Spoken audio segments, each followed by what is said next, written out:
Assalamualaikum warahmatullahi wabarakatuh.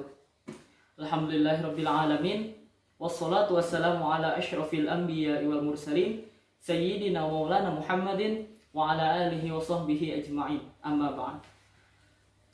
Segala puji bagi Allah, Rabb semesta alam, yang mana pada kesempatan kali ini kita dapat sharing-sharing ilmu, khususnya pada saat ini insya Allah saya akan membahas mengenai materi tahsinul Quran.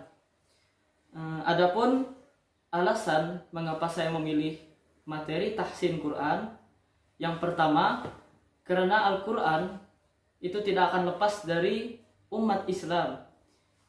Di saat kita sholat, kita membaca Al-Quran, dan dimanapun kita pasti akan membaca Al-Quran. Jadi menurut saya sangat penting kita harus membahas tahsin Quran agar kita membaca Al-Quran dengan baik dan benar. Lalu alasan yang kedua, yaitu membaca Al-Quran ini adalah sebaik-baik amalan umat Islam. Karena Rasulullah SAW bersabda, afdalu ibadatil ummati qiraatul Quran, yang artinya adalah sebaik-baik ibadah umatku adalah membaca Al-Quran.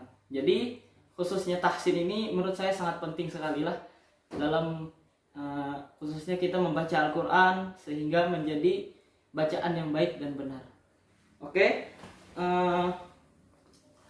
materi kita pada kali ini yaitu mengenai tahsinul Quran di huruf alif atau hamzah dan huruf ba. Oke, kita memasuki yang pertama adalah huruf alif atau hamzah. Saya pernah menemukan ada yang bertanya, apa bedanya sih antara alif dan hamzah? Maka jawabannya adalah ya, berbeda. Karena alif itu tidak menerima harokat, sedangkan hamzah itu menerima harokat. Lalu pada mushaf Timur Tengah ataupun mushaf Madinah itu ada yang dikenal dengan namanya hamzatul wasal dan hamzatul qat'i. Nah, menerima harokat tadi itu adalah di hamzatul wasal, khususnya itu dicontoh misalkan Al-Fatihah ayat 5 ke 6 di antara situ. Jadi iyyaka na'budu wa iyyaka nasta'in ihdinas siratal mustaqim.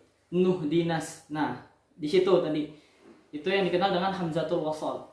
Nah, berbeda dengan mushaf yang ada di Indonesia, setelah dilihat itu tidak ada penulisan hamzatul wasal. Biasanya hamzatul wasal itu dituliskan seperti huruf shad di bawah huruf alif, kayak anak katak, kayak berudu. Nah, seperti itu hamzatul wasal. Jadi ditakutkan bagi pemula yang membaca di mushaf yang menggunakan mushaf Indonesia, iyyaka na'budu wa iyyaka nasta'inu ihdinas.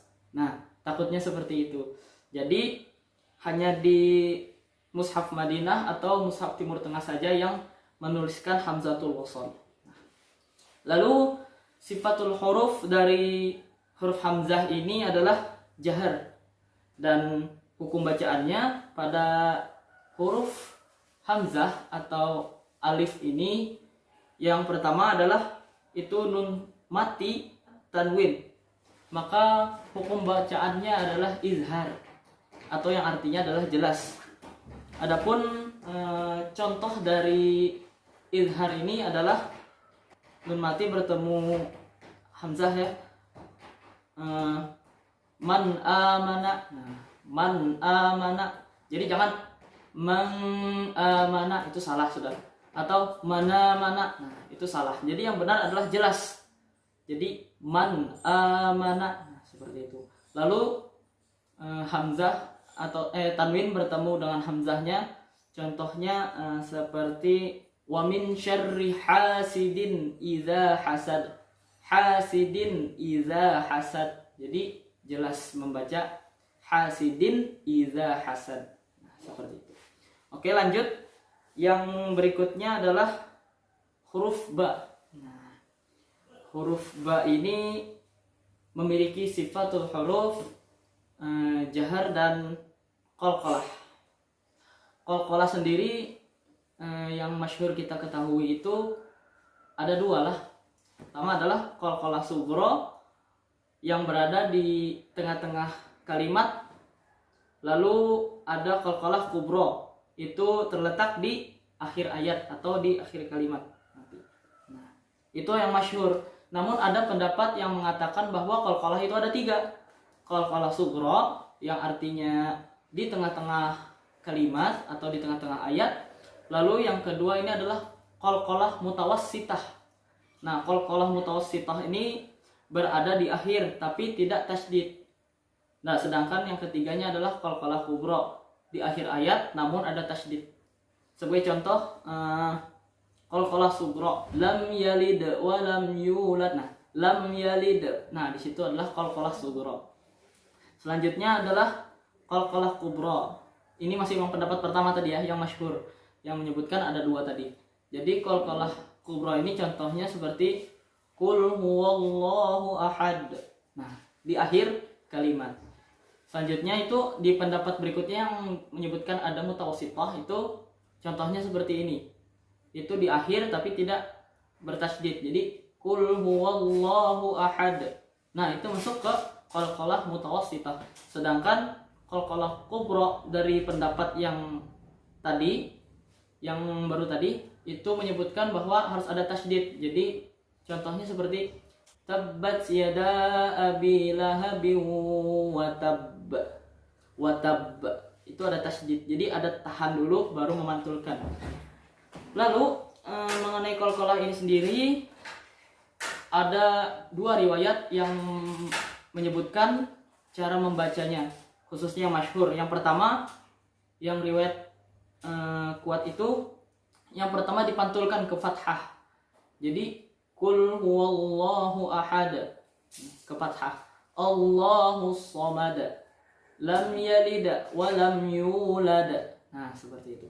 Lalu cara yang berikutnya adalah dipantulkan seperti harokat sebelumnya. Jadi misalkan harokatnya fathah, pantulannya fathah. Harokatnya kasrah, pantulannya kasrah. Jadi contohnya seperti ini. Lam yalidi wa lam yulada. Lam yalidi. Nah, yalidi. Karena itu kasrah, jadi pantulannya mengikuti yang selanjutnya, yang sebelumnya tadi kasrah. Hukum bacaannya lagi lah. Huruf ba ini bacaan nun mati atau tanwinnya itu nun mati bertemu dengan huruf ba itu adalah iklab. Jadi contohnya adalah seperti ini. Mim ba. Nah, nun mati bertemu ba. Yang tanwinnya sami'an basira. Nah, lalu hukum mim matinya bertemu dengan huruf ba itu adalah ikhfa syafawi. Contohnya adalah tarmihim bihijaratin min sijil. Tarmihim bi. Nah, situ. Tarmihim bihija. Namun di situ ada yang masyhur itu menyebutkan bahwa yang iklab itu dikatuk bibir, yang ikhfa syafawi itu agak terbuka. Namun ada yang menyebutkan kebalikannya, yang iklab itu agak terbuka, yang ikhfa syafawi itu yang mengatup. Tarmihim bihija. Nah, seperti itu, yang tidak mengatup. Namun yang masyhurnya yang ada di buku-buku tajwid itu yang iklab yang mengatup, yang ikhfa syafawi itu yang agak terbuka. Tarmihim bihijarah. Nah, tarmihim. Nah, seperti itu. Oke, jadi sudah kita bahas tadi huruf alif atau hamzah dan juga huruf ba. Nah, mungkin cukup sampai sekian pembahasan kita kali ini. Semoga ada manfaatnya. Akhirul kalam, wabillahi taufiq wal hidayah, waridho wal inayah. Wassalamualaikum warahmatullahi wabarakatuh.